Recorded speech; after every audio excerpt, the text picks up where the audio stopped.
बरेली शरीफ में एक साहब फरमाते हैं, कचरे के ढेर पर एक कोई दीवाने बैठे हुए थे। मजजूब जो होते हैं ना, अल्लाह की याद में जो अपनी अकल फना कर चुके, उनको मजजूब कहते हैं। लेकिन ऐरे गैरे को मजजूब नहीं कहना। कुछ लोग आज जो है चरसी, मवाली, गजेड़ी सबको जो है मजजूब है, पीछे पड़ गए हैं। एक बात ये भी मैं बता दूं आपको, कोई मजजूब अगर दिख भी जाए तो उम्मत को ये नहीं हुक्म है कि उनके पीछे पीछे लग जाए। मजजूब की पैरवी करने का हुक्म नहीं, सालिक की पैरवी करने का हुक्म है। मजजूब कौन होता है? अकल फना हो गई, दीवाना हो गया अल्लाह की याद में, अब उस पर से नमाज भी माफ है, रोजे भी माफ है, शरीयत खत्म हो गई। अकल ना हो तो शरीयत नहीं है ना, अकल खत्म हो गई, शरीयत नहीं है उनके ऊपर।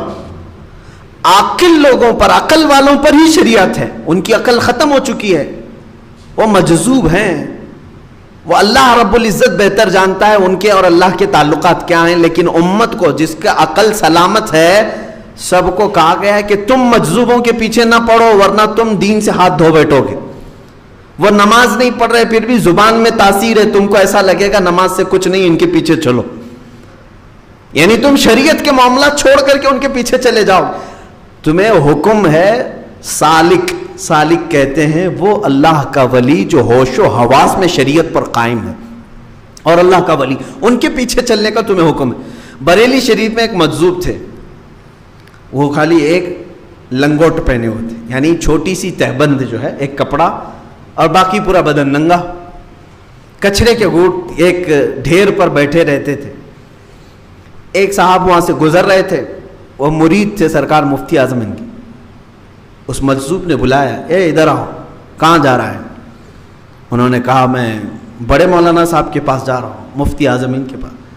उन्होंने कचरे के ढेर में कागज़ का एक टुकड़ा पड़ा था, उसे उठाया, उंगली में यूं यूं यूं किया और कहा जा तेरे बड़े मौलाना को दे दे। वो लेकर क्या है, दीवाना मजजूब आदमी, कुछ भी नहीं, उंगली से यूं घुमाया और दे दिया। कहते हैं मैं लेके आया, महफिल में बैठा मुफ्ती आजमीन रज़ियल्लाहु ताला अन्हु के। थोड़ी देर के बाद मैंने दिल में सोचा दूं भी कि नहीं दूं, कहीं मेरा मजाक ना हो जाए। कचरे में बैठा हुआ दीवाना कागज़ पे उंगली फिरा के दे दिया।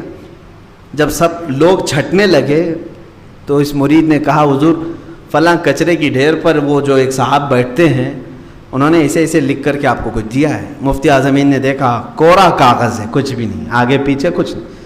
लेकिन उसको देख करके मुफ्ती आज़मीन मुस्कुराए।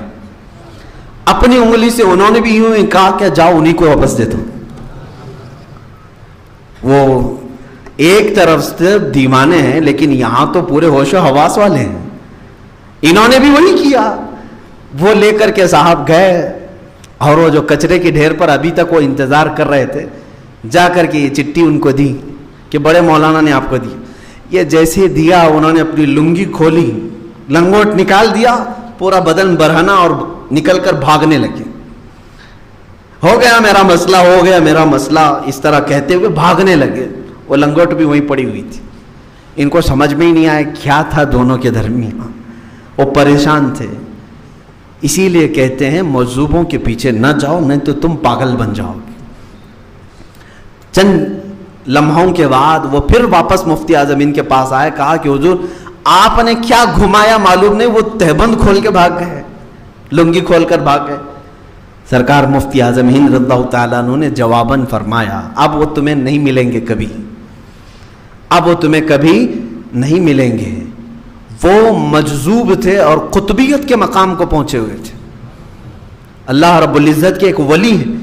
उन्होंने मुझसे ये सवाल किया था, मुफ्ती साहब अल्लाह की याद में जो बंदा सारी दुनिया छोड़ चुका हो, अल्लाह की याद में जो बंदा सारी दुनिया छोड़ चुका हो, दुनिया की अगर कोई चीज उसके जिस्म पर है तो एक तहबंद है, क्या तुम्हारी शरीयत वो तहबंद भी उतारने की इजाजत देती है? शरीयत इस बात की इजाजत देती है।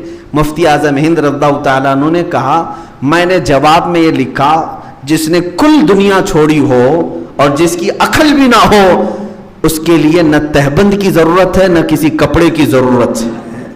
मैंने जवाब में ये लिखा, उन्होंने तहबंद खोली और चले गए। یہ اہل اللہ کے درمیان کے معاملات ہیں۔ میرے عزیزو، شریعت کی یہاں پر باریکی سمجھانے کے لیے مجھے پھر اور لمبا وقت چلے گا کہ ایسا کیسا مسئلہ ہے کہ کسی کو ننگا ہونے کا حکم دیا جائے۔ یہ ان لوگوں کے لیے ہے جو جذب کے عالم میں ہیں، وہ دنیا کی کوئی چیز نہیں پسند کرتے۔ اعلیٰ حضرت کے زمانے میں ایک مجذوب تھے، اعلیٰ حضرت کے زمانے میں وہ ہمیشہ برہنہ رہتے تھے۔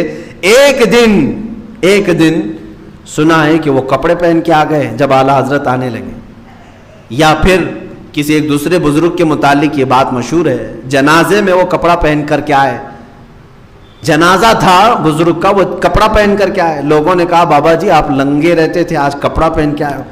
کہا پہلی مرتبہ کسی زندے کے سامنے آیا ہوں تو شرم تو آئے گی۔ بات سمجھا آپ؟ جنازہ ہے، جنازے میں یہ آج پہلی بار کپڑا پہن کے آئے ہیں جو زندگی بھر ننگے رہتے تھے۔ لوگوں نے کہا بابا جی آج کہاں سے کپڑے آ گئے تمہارے بدن پر؟ تو انہوں نے کہا پہلی مرتبہ ایک زندے کے سامنے آیا ہوں جس کی وجہ سے میں بدن چھپایا ہوں، باقی سب تم لوگ تو سب مردے ہو، تم کو سے کیا بدن چھپاؤں؟ یہ مجذوب لوگوں کی باتیں ہیں میرے عزیزو۔ بہرحال سرکار مفتی اعظم ہند کا ایک مقام تھا کہ وقت کے قطب بھی اور مجذوب بھی ان سے فتویٰ پوچھا کرتے تھے، ان سے مسائل شریعت دریافت کرتے۔ بہرحال سرکار مفتی اعظم ہند کو اللہ نے یہ سارے انعامات دیے تھے، لیکن ان کا ایک شعر جو ہے یہ ہمیں تڑپا دیتا ہے۔ اگر میں وہ شعر پڑھوں تو سارے لوگوں کا غرور، تکبر، گھمنڈ سب فنا ہو جانا چاہیے۔ میں کسی کھیت کا مولی نہیں ہوں، میری کوئی حیثیت نہیں جو آج میں کھڑا ہوں، میں شاید مجمع کا سب سے کمتر آدمی ہوں۔ مفتی اعظم ہند جب یہ بات کہتے ہیں، میرے اعمال سیاہ نے کیا جینا تو بھر، میرے اعمال سیاہ نے کیا جینا تو بھر، زہر کھاتا تیرے ارشاد نے کھانے نہ دیا۔ ان کے کون سے اعمال سیاہ تھے جو زندگی میں یہ کہہ رہے ہیں 90 سال کی عمر میں کب جوانی آئی کب گئی پتہ ہی نہیں چلا۔ وہ بزرگ جب بارگاہ رسالت مآب صلی اللہ علیہ وسلم میں نعت لکھ رہے ہیں تو یوں کہہ رہے ہیں میرے اعمال سیاہ نے کیا جینا تو بھر، یا رسول اللہ زہر کھاتا تیرے ارشاد نے کھانے نہ دیا۔ میرے عزیزو، یہاں ہمارے تو گناہوں پر گناہ ہیں، لیکن ہم یہ کہتے ہیں ہم بڑے پاک لوگ ہیں، دوسروں کے گناہ سب کے نظر آتے ہیں، اپنے کسی کو نظر نہیں آتے۔ دوسرا شعر میرے مفتی اعظم ہند کا یہ ہے، آپ نے یہ نہیں کہا کہ ہزاروں لوگ میرے ہاتھ پر توبہ کر چکے ہیں، ہزاروں نہیں، میں اگر سچ بات بتاؤں مفتی اعظم ہند کے چہرے کو دیکھ کر لاکھوں لوگ توبہ کرتے تھے، گناہوں سے توبہ کرتے تھے۔ وہ جب یہ رسول پاک صلی اللہ علیہ وسلم کی بارگاہ میں نعت لکھ رہے ہیں تو یوں کہتے ہیں میرے اعمال کا بدلہ تو جہنم ہی تھا۔ اللہ اکبر، اس کو کہتے ہیں عاجزی اور انکساری۔ مفتی اعظم ہند فرما رہے میرے اعمال کا بدلہ تو جہنم ہی تھا، میں تو جاتا میرے سرکار نے جانے نہ دیا۔ یعنی کل ملا کر کے انہوں نے کیا کہا، ہماری زندگی پر اگر کوئی چیز قیامت کے دن شفاعت کا سبب بن سکتی ہے تو میرے مصطفیٰ کی ذات ہے۔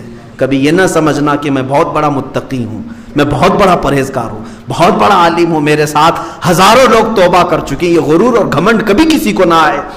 مفتی اعظم ہند رضی اللہ تعالیٰ عنہ جو عاجزی اور انکساری کرتے تھے وہ بہت کم لوگوں میں دیکھنے کو ملی ہے۔